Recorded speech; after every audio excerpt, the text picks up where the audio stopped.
అందరికీ welcome to my channel. ఇవాళ recipe వచ్చేసి టూటీ ఫ్రూటీ. ఈ టూటీ ఫ్రూటీస్ని కేక్స్లోను మిల్క్ షేక్స్లోను ఎందులో అయినా వాడుకోవచ్చు. చాలా సింపుల్గా తయారు చేయవచ్చు. లేట్ చేయకుండా ఈ టూటీ ఫ్రూటీస్ని ఎలా తయారు చేయాలో చూసేద్దాం. ముందుగా పపాయ తీసుకోవాలి, పచ్చికాయ తీసుకోవాలి. పండుకాయ టూటీ ఫ్రూటీస్కి పనికిరాదు. ఈ పపాయని నీళ్ళతో ఈ విధంగా ఒకసారి కడిగిన తర్వాత ఈ పపాయని 2 పీసెస్గా కట్ చేసుకోవాలి. పచ్చికాయ కాబట్టి త్వరగా తెగదు, టైం ఎక్కువ పడుతుంది. ఈ విధంగా 2 పీసెస్ కట్ చేసిన తర్వాత మధ్యలో విత్తనాలని, ఆ మధ్యలో వైట్ కలర్ లేయర్ మొత్తాన్ని తీసేసుకోవాలి. తీసేసిన తర్వాత వెనక భాగం చెక్కు తీసుకోవాలి. ఆ గ్రీన్ కలర్ లేయర్ మొత్తం చెక్కు తీసుకోవాలి. అలానే పెట్టామంటే ఈ పప్పాయ తొక్క కొద్దిగా చేదుగా ఉంటుంది కాబట్టి ముక్కలన్నీ చేదొచ్చేస్తాయి. అందుకే ఈ వెనక భాగం మొత్తాన్ని నీట్గా ఈ విధంగా చెక్కు తీసుకోవాలి. ఈ విధంగా పప్పాయ మొత్తానికి చెక్కు తీసిన తర్వాత చిన్న చిన్న పీసెస్గా కట్ చేసుకుంటున్నాను. ఒకవేళ పెద్దగా కట్ చేసామంటే ఉడకడానికి టైం ఎక్కువ పడుతుంది. అందుకే నేను ఈ విధంగా చిన్న చిన్న పీసెస్గా కట్ చేసుకున్నాను. త్వరగా ఉడుకుతాయి. మీకు నచ్చిన షేప్లో వీటిని కట్ చేసుకోవచ్చు. పప్పాయ ముక్కల్ని ఈ విధంగా కట్ చేసుకొని పక్కన పెట్టుకోవాలి. తర్వాత మరొక బౌల్లో 2 కప్స్ వాటర్ యాడ్ చేసి ఇందులో ముందుగా కట్ చేసి పెట్టుకున్న పప్పాయ ముక్కలన్నింటినీ ఈ నీళ్ళల్లో యాడ్ చేసి ఈ పప్పాయ ముక్కల్ని 2-3 సార్లు బాగా కడుక్కోవాలి. ఈ విధంగా కడిగిన తర్వాత ఈ పప్పాయ ముక్కలకు పై భాగం వరకు నీళ్ళని యాడ్ చేసుకోవాలి.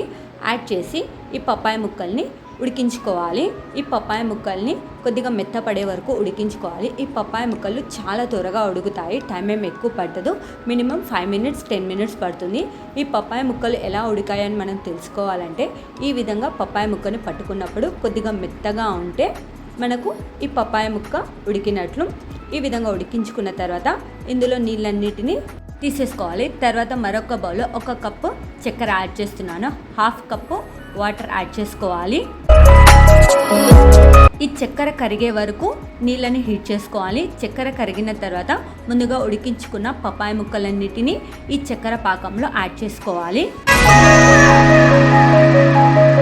యాడ్ చేసి తీగ పాకం వచ్చే వరకు ఈ పప్పాయ ముక్కల్ని ఉడికించుకోవాలి. ఈ చక్కెర పాకం దగ్గర పడే వరకు ఉడికించుకోవాలి. ఈ విధంగా దగ్గరకు వచ్చిన తర్వాత ఆ పాకంని ఇలా టచ్ చేసినప్పుడు మనకు తీగలా ఉంటుంది. అప్పుడు మనకు ఈ పప్పాయ ముక్కలు పర్ఫెక్ట్గా ఉడికినట్లు.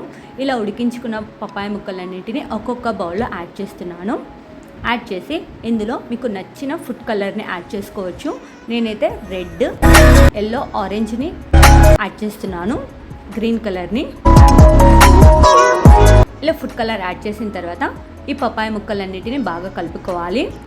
కలిపిన తర్వాత మినిమం 3 అవర్స్ కానీ 4 అవర్స్ కానీ ఈ పాకంలో ఈ పప్పాయ ముక్కల్ని నానబెట్టుకోవాలి. నేనైతే 1 డే నానబెట్టాను. ఈ విధంగా పప్పాయ ముక్కలన్నిటిని 1 డే నానబెట్టిన తర్వాత ఒక ప్లేట్ మీద ఇలా నానబెట్టుకున్న ఈ పప్పాయ ముక్కలన్నిటిని ప్లేట్ మీద కానీ నక్కి పేపర్ మీద కానీ ఈ విధంగా నానబెట్టుకున్న ఈ ముక్కలన్నిటిని ఈ విధంగా ఆరేసుకోవాలి.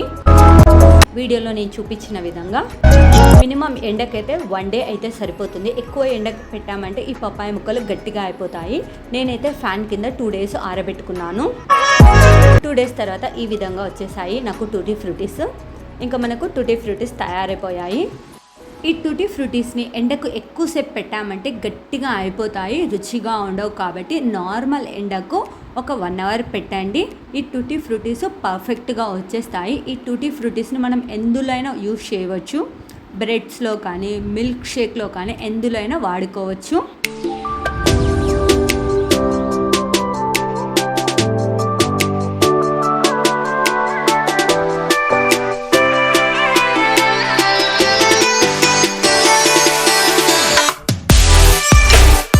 ఈ టూటీ ఫ్రూటీస్ ఎన్ని రోజులున్నా ఏమీ కాదు. ఈ టూటీ ఫ్రూటీస్ని చాలా ఈజీగా తయారు చేయవచ్చు. ఇంత ఈజీకరమైన ఈ టూటీ ఫ్రూటీస్ని తప్పకుండా మీరు కూడా ట్రై చేయండి.